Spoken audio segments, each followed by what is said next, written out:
Commissioner साहब ने आपको बुलाया है। कमिश्नर साहब ने? क्यों क्यों? जिस बहादुरी से आपने उनकी बेटी को गिरफ्तार करके जो हवालात में बंद कर दिया है, शायद उसका इनाम देंगे। बेटी? मैंने? अरे गुंदू काय केलं तू काय केलं तू आता कर आता कर आता कर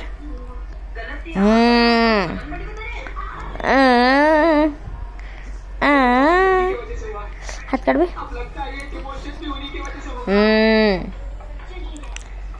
काय केलं तू तन काही बोलायला कोणी तन म्हणतो तन इनका पहला फर्ज है कानून की हिफाजत करना।